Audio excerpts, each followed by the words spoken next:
भक्तियाँ पढ़ते हैं, चैत्य भक्ति पढ़ते हैं, आचार्य भक्ति, शांति भक्ति, सिद्ध भक्ति पढ़ते हैं। इन भक्तियों को पढ़ने के पीछे क्या उद्देश्य होता है और ग्रस्तों के लिए कितना फायदेमंद होता है, हम भी पढ़ें तो क्या नुकसान है। नमोस्तुते। ओम नमः सिद्धेभ्य पंच प्रविष्टि भगवान की। आचार्य गुरुदेव विमल सागर जी महाराज की, आचार्य गुरुदेव सनमती सागर जी महाराज की, 3 काम 9 करोड़ मणि राजों की, दुआ दशांजन मणि माता की जय हो।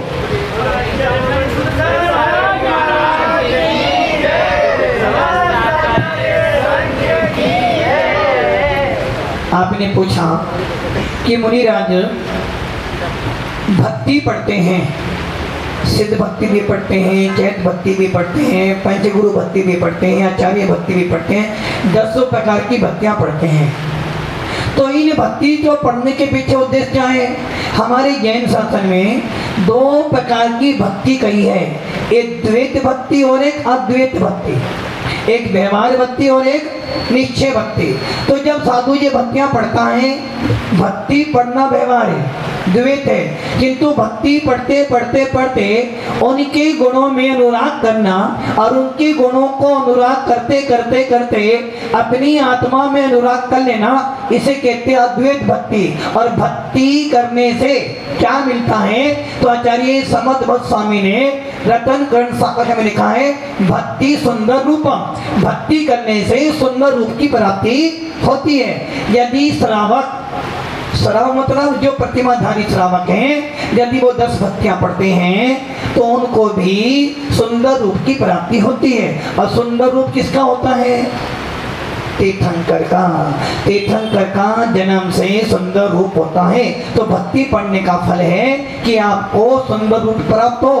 क्रीम पाउडर लगाने से सुंदर होने वाला नहीं है। यदि तुम्हें सुंदर तन चाहिए तो क्या करना? भक्ति करना। तो भक्ति करने से पहले ये जरूर सोच लेना कि भक्ति किसकी करनी है, क्योंकि जिसकी भक्ति करोगे वैसा फल प्राप्त होगा। यदि सरागी की भक्ति करोगे तो सरागते मिलेगी, वीतरागों की भक्ति करोगे तो वीतरागता प्राप्त। इसमें महाराज जी अधिकतर भक्तियाँ संस्कृत में है या प्राकृत में है? हमारे जैन, उनका अर्थ तो उनको मालूम ही नहीं रहता। हमारे जैन शासन में 2 आचार्य हुए हैं, एक पूज्यपाद स्वामी और एक कुंदकुंज स्वामी। और हमारा पूरा जैन शासन प्राकृत भाषा में है, किंतु जितनी भी टीका लिखी गई हैं सबकी सब संस्कृत भाषा में लिखी गई है। तो हमारे यहाँ 200 भक्ति प्राकृत के अंदर भी है, संस्कृत के अंदर भी है। अब आपके तो हमें पढ़ने तो आते नहीं, अर्थ तो मालूम नहीं। अरे भैया, अर्थ मालूम हो ना हो किंतु अपने भाव तो लगा। अरे भाव लगाएगा तो धीरे धीरे जब तू भक्ति पढ़ेगा तो जो उसका अर्थ भी समझ में आएगा। और ये निश्चित है, जब तू अर्थ समझ लेगा, उसका भाव समझ लेगा, तो तुझे भक्ति पढ़ने में और ज्यादा आनंद आएगा। हम भक्तांबर पढ़ते हैं किंतु भक्तांबर का अर्थ बस पढ़ लिया, तुभ्यम नमोस्तुमा तेरा तीर भक्तांबर पढ़त मोनि मणि प्रमाण पढ़ तो लिया, किंतु उसके भाव और जब अर्थ मालूम हो जाता फिर पढ़ते हो तो आपकी विशुद्धि और ज्यादा बढ़ जाते। इसलिए अर्थ सहित भक्ति पढ़ने का फल अचिंत्य फल होता है।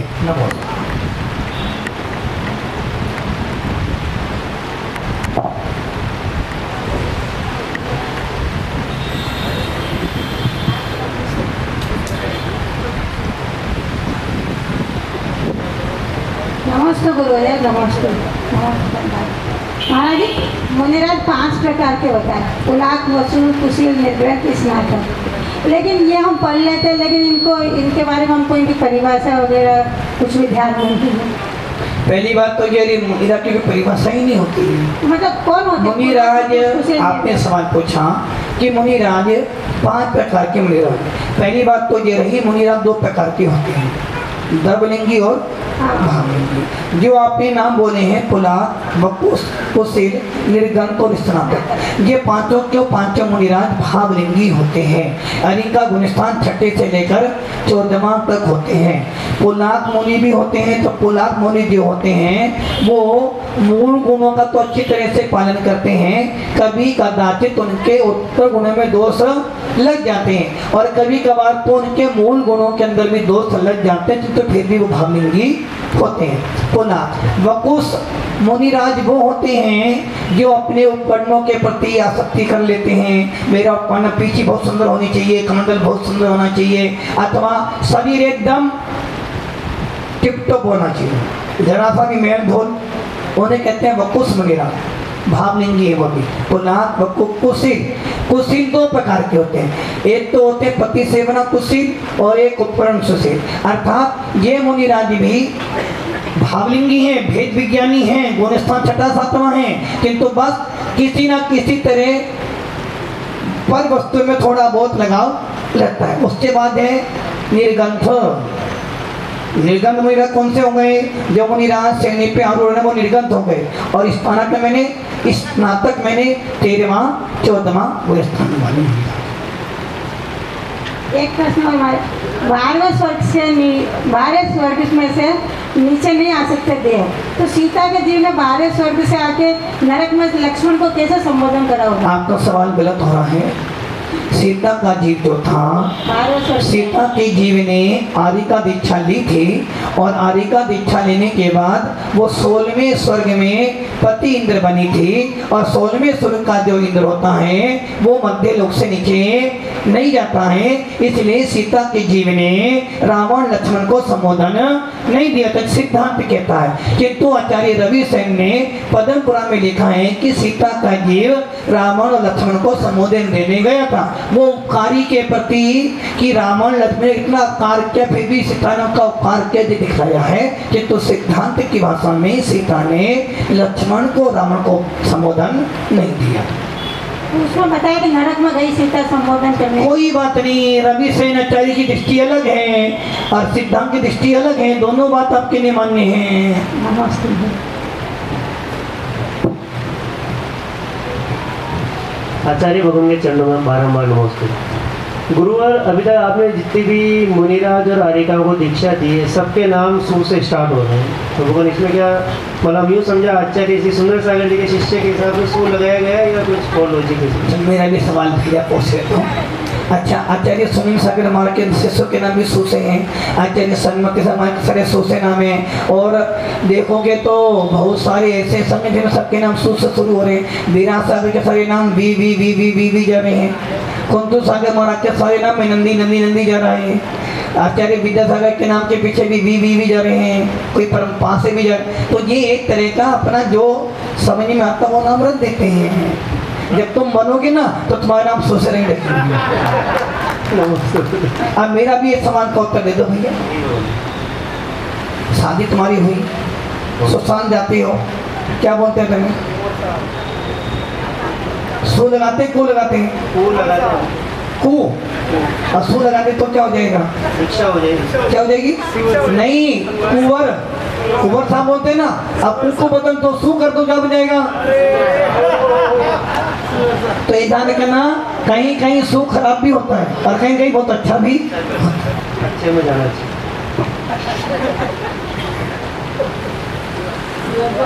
देखो महाराज कह रहे हैं हमारे कि अभी पुलाक वकुस और कुशील, को मैंने अच्छा भी है वहाँ पर, तो को कहीं कहीं अच्छा भी होता है, कहीं कहीं खराब भी होता है। परम पूज्य गुरुवर को नमोस्तु नमोस्तु नमोस्तु। महाराज जी, मेरी जिज्ञासा कल के जिज्ञासा समाधान से है।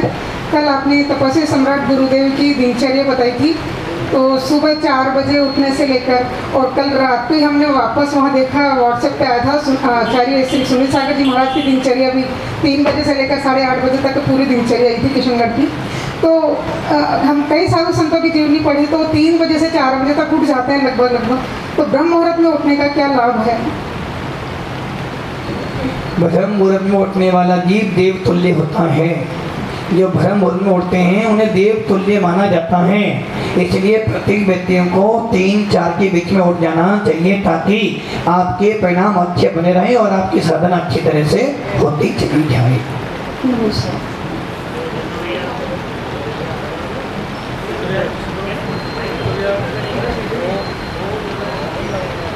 आचार्य श्री सुंदर सागर जी महाराज के चरणों में बारंबार नमस्ते। महाराज श्री, भक्त की क्या पहचान, क्या होती भक्त की पहचान? भक्त की पहचान क्या होती है? तुम ये पूछे भगवान की क्या पहचान होती है तब तो बता देते हैं। आप तो पूछ रहे भक्त की पहचान क्या होती है, तो भैया देखो, भक्त की पहचान एक ही हो सकती है। भक्त वही होना चाहिए, भक्त वही अच्छा हो सकता है जो भेद विज्ञानी हो। भक्त वही बढ़िया है जो 20 तरह की भगवान की पूजा करता हो, और भक्त वही होना चाहिए जो अपने गुरु के गुणों को बढ़ाना जानता हो, और भक्त वो होना चाहिए कि भले प्राण चले जाएं किंतु अपना बीता धर्म ना छोटे। भक्ति करते करते दुनिया कुछ भी बोलेगी, दुनिया तो बोलेगी, दुनिया की बोलने पर भी जो भक्त भक्ति करना ना छोड़े, समझना वही जबरदस्त भक्त हो सकता है।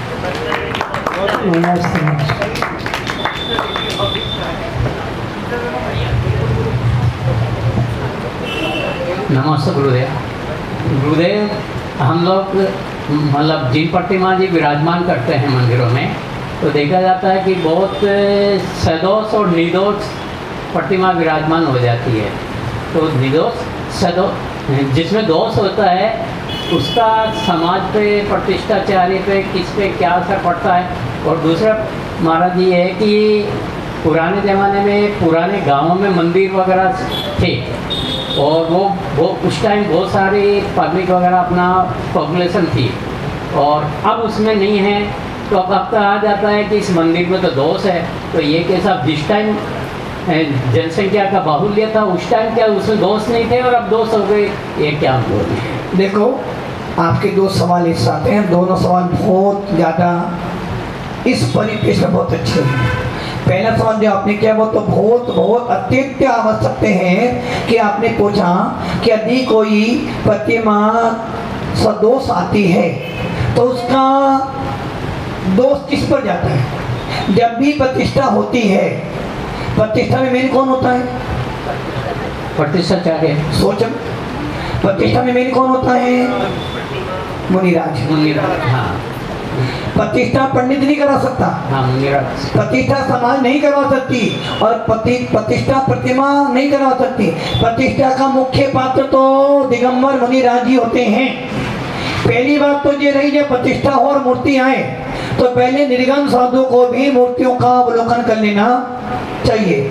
दूसरी बात, जब कोई प्रतिष्ठाचार्य प्रतिष्ठा करवाता है तो पहले तो प्रतिष्ठाचार्य ऐसा होना चाहिए जिसको आद्योपांग प्रतिष्ठा करने का ज्ञान हो, जिसको प्रतिमा का अवलोकन करने का ज्ञान हो, तो जब भी प्रतिमा की प्रतिष्ठा करनी चाहिए। और जब प्रतिष्ठाचार्य प्रतिष्ठा करवाता है तो उसे हर मूर्ति को अच्छी तरह से देख लेना चाहिए कि कहीं मूर्ति में खराबी तो नहीं है। और बहुत बार ऐसा होता है कि प्रतिष्ठाचार्य मूर्ति लेने जाते भी हैं, साथ में यजमान भी जाते हैं, समाज के लोग भी जाते हैं, किंतु आजकल के प्रतिष्ठाचार्य इतने लोभी हो जाते हैं कि जिस दुकान से उनकी कमीशन की सेटिंग, देखो सब जानते हैं निर्मल जी, कमीशन की सेटिंग होती है, वहीं पे ले जाते हैं, और उनका घटिया माल, उनका जो माल रिजेक्ट हो चुका है वो माल अच्छे दाम में बिका देते हैं और अपना कमीशन लेकर आ जाते हैं। बेचारा सरावत जाता है कि भैया जी जा रहे हैं,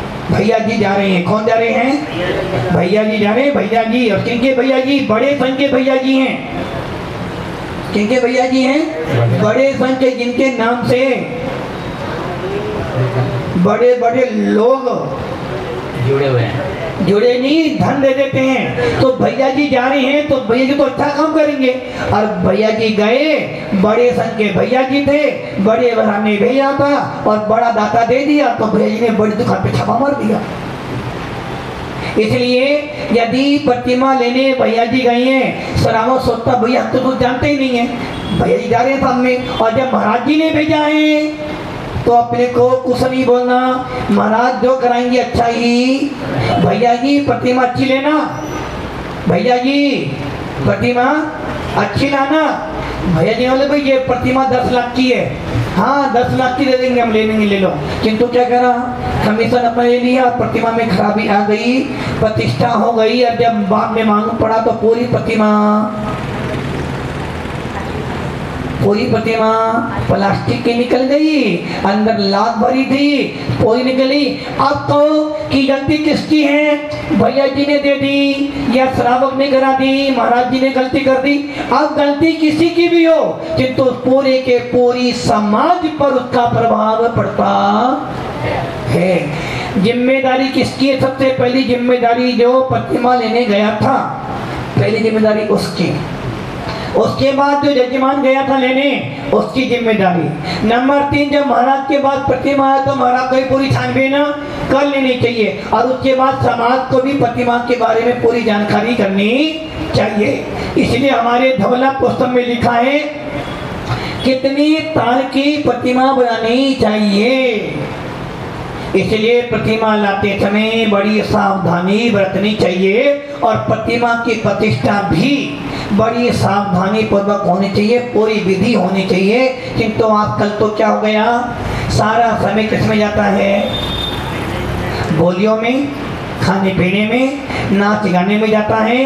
और प्रतिष्ठा की एक मूर्ति पे विधि पूरी होती है, बाकी सारी प्रतिमाएं।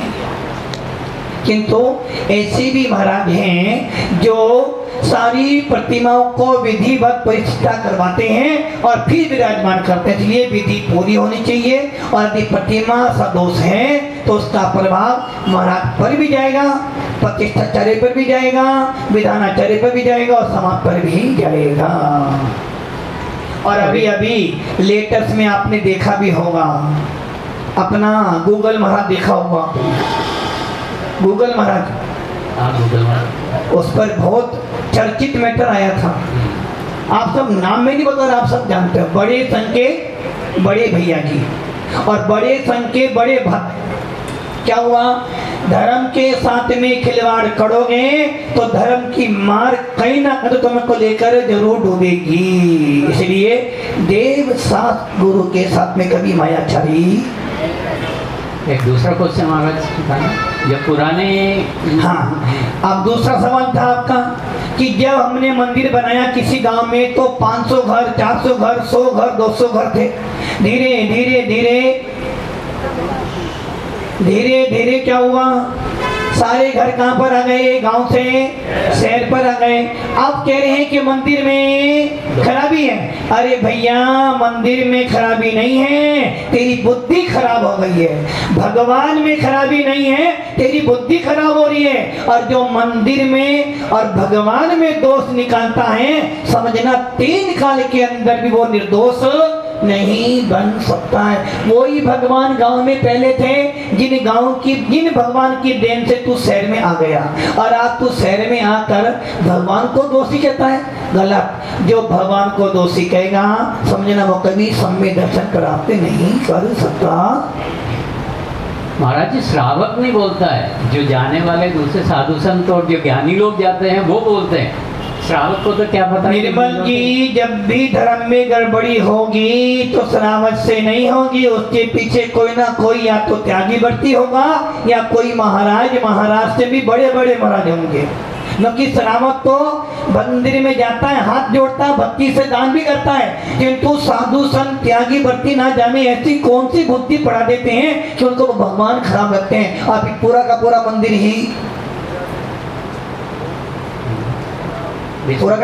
ही डिसमेंटल कर रहा है, सीधा बुलडोजर। इसलिए गलती भगवान में नहीं है।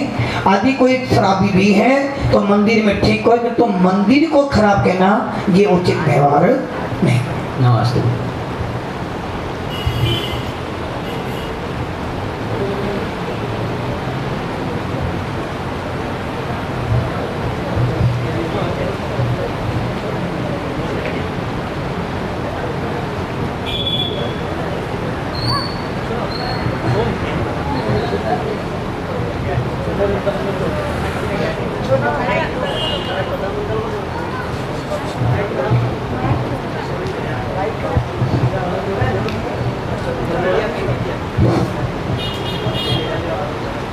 नमस्ते भगवान, नमस्ते भगवान, नमस्ते।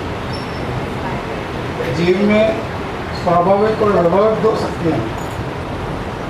क्या सिद्ध भगवान में व्यवहारिक शक्ति है? देखो, आपका सवाल है अध्यात्म शास्त्रों से। प्रत्येक जीव में दो प्रकार की शक्ति है, स्वाभाविक और विभाविक।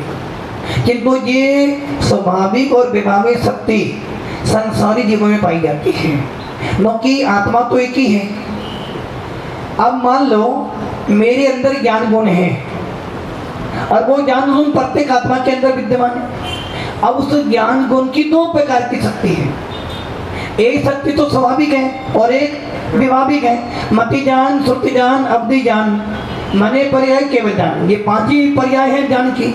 अब इस ज्ञान की 5 पर्याय में से केवल ज्ञान तो स्वाभाविक शक्ति है, शुद्ध पर्याय हुई।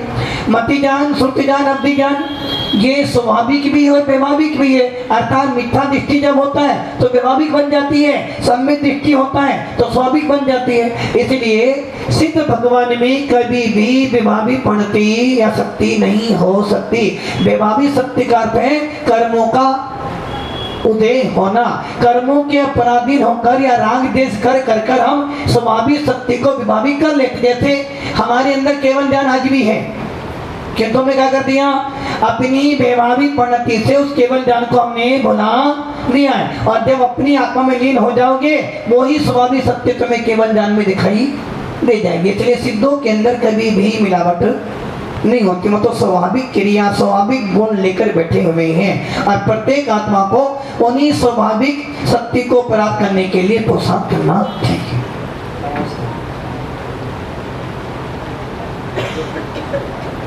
एक लघु प्रश्न की इजाज़त चाहूँगा। महाराज जी, आपके कर कमलों में और चरणाम्बुजों में बहुत शक्ति होती है, लेकिन हम नमोस्तु करते हैं चरणों में, आशीर्वाद देते हो आप हाथों से, इसके पीछे क्या लॉजिक है? एक दूसरा प्रश्न हो रहा था दिमाग में कि अंतिम समय में संतों को तो बैठा करके ले जाया जाता है और ग्रस्तों को लेटा कर ले जाया जाता है, इसके पीछे क्या लॉजिक है? देखो भैया, अंतिम सवाल का उत्तर पढ़ देता हूँ कि संत और गृहस्थ, संत जो होते हैं महाव्रती होते हैं, घर परिवार का त्याग करते हैं, साधना करते हैं, और साधु संतों के मरण को पंडित मरण अथवा भक्त प्रत्याख्यान मरण, पंडित मरण, इंगिनी मरण अथवा बाल पंडित मरण अथवा पंडित मरण कहते हो।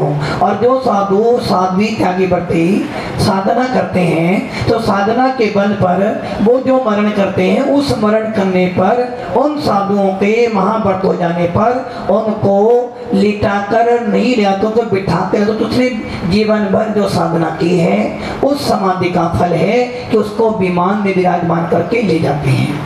इसलिए जबकि उसने भेद विज्ञान पूर्वक, बुद्धि पूर्वक, कसायों का त्याग पूर्वक, उसने चारों प्रकार के हार पाने का त्याग पूर्वक अपना समाधि मरण किया है। और जिनका समाधि मरण होता है उनको विमान में विराजमान करके ले जाते हैं। ऐसी आगम की विधि है। जो गृहस्थी होते हैं वो किसमें मरते हैं? राग, द्वेष, मोह, कसायों में मरते हैं। घर का त्याग नहीं कर पाते हैं, परगृह का त्याग नहीं कर पाते हैं। इसलिए जो परगृह से सहित मरते हैं उनके लिए तो भैया सब यात्रा होती है। और जो त्यागी व्रती बन जाते हैं उनके लिए विमान यात्रा होती है। घर में मरने वाले की मृत्यु होती है और त्यागी व्रती जब मरते हैं तो मृत्यु महोत्सव बनाया जाता है।